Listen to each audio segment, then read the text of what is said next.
Yeah, I did a video earlier about the damn engineers at Fanatec putting blue Loctite on the bolts. Number one, their tolerances aren't that good because literally half of that bolt was covered in this blue Loctite that was dry. I screwed them all down to 1 Newton meter and without the washers. Then I backed them all off and I looked at them, and none of the high points on the screws had any deformation at all.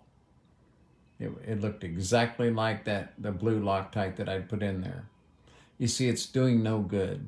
I had to take a steel brush, a brass brush rather, to the threads, scrape all that old blue Loctite out that wasn't doing any good, and then I used my own Loctite. I have blue and red. So I used my own. And, I was going to talk about taking apart a G25. I got to tell you, that was the first real wheel that I was like, oh, this is fun. It was a force feedback. The force feedback. I was impressed compared to what we had been using with lap pieces and shit. We finally made a mount and a stand, and we were like, hey, this is pretty fun. And we really liked it. It was a dual motor, dual gear. The gears weren't beveled, the gears were straight cut. So they were loud. But they worked and they were fun. They only had one problem: Loctite. Just like these idiots. I guess when they put it together, they used so little Loctite that you could barely tell they even used any Loctite.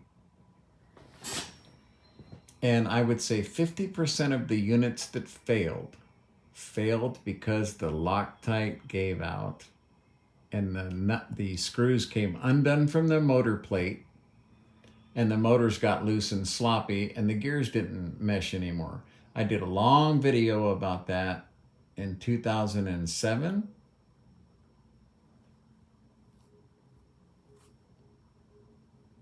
Maybe 2000, somewhere in there, when they first came out with it. And that's what happened. There was a motor on each side mounted to the plate, and the Loctite that they used was like this tiny, like Loctite was platinum or something. Like they were afraid to even use any, and then some of it didn't have Loctite. And that's why they failed. The motors were good, the gears were good, everything was good to go. There was no reason why they should do that unless they wanted it to fail. Only stupid, ignorance in the engineering department would say, oh, we'll put just this much Loctite on each thread. And it looked just like these. It looked like it had been applied dry, and they had a whole tray of these things sitting there while they were assembling these units, and it had all this dry Loctite on it. So they didn't have to stop and do each one.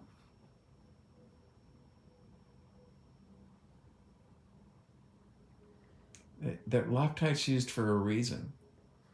I'll bet you that damn G25 would still be going today if it just had the proper Loctite put in it. So I tore it all apart. I used the motors for other things. But I learned a valuable lesson from that I would take my consoles apart and Loctite everything. So that was the problem with the G25. That's why the majority of them failed. It was simply because the screws came out of the plates and the gears no longer meshed because of Loctite, or the lack thereof. So anyway, I'll let that dry. I'll use that wheel tomorrow. I'm going to center it up and see how it handles. I really wish an American company would come along I really do. I don't understand it. That is a ready market. The world can tell you right now that's a ready market. Especially if if you try to work with the gaming companies,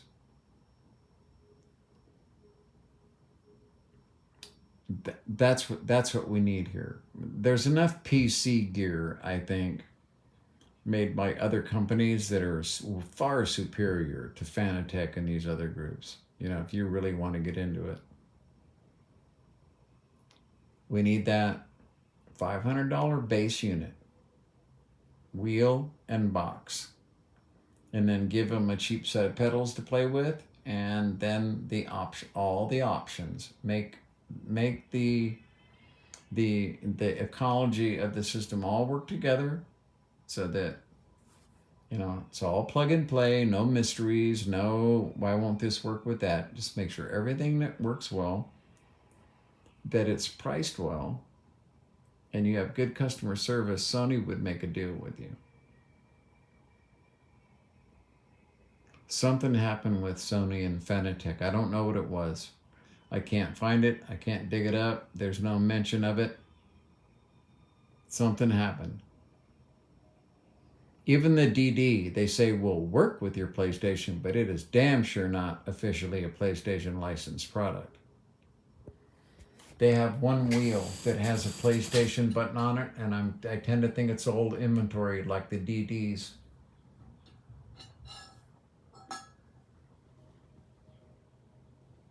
They had a bunch of DDs in stock, and this is the problem with the DD. By the time you get pedals and all that, you're looking at around $2,200 with tax and shipping, plus getting a set of pedals. You're going to have a nice set of pedals. If something goes wrong with that unit, you're fucked. I've seen too many people bought those DD1s and then had problems with the wheels continually spinning and all kinds of strange shit. And I tried to get one for a year. It wouldn't take my credit card. That's when I found out about the whole PayPal scam. They would not take the credit card, and I went and got a new credit card, and the bank said, okay, they should take this one. There's no reason why they can't take this card. And every time it would let me put it in my basket, I would select the card, I would put in all the fucking numbers, which pissed me the fuck off. Because you want me to give you all of the numbers and the information on my credit card, including my fucking security code, and then when I go to check out, you kick me back to the PayPal page. That's what they did over and over and over and over again. It's what they do to people. It's in their own blogs. Because they need that cash. They don't have any cash.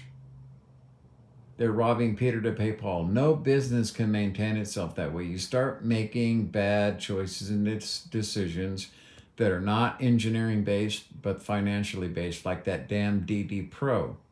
Okay, that turd, I can tell you, is going to be a nightmare for maintenance and upkeep, and they'll be sorry they even designed that turd.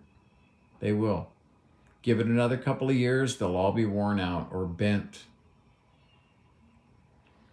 which is a shame. They just need to remake the Elite. That was the mid-range box. That was it. That was the unit. But no, we can make more money if we just produce this piece of crap, because Sony would no longer license them officially as a PlayStation product. That was it, the Elite, and they're done. I really would like to know what happened. My curiosity is just eating at me. Something happened. Either the minimum amount of customer service complaints, I don't know what it was. If you don't sell your product on Amazon, that's, for as many, because you have Fanatec USA, the one whose mailbox is always full, whose number was disconnected when I called. Yeah.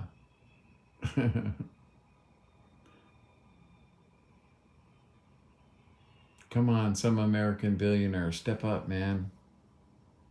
The market's there.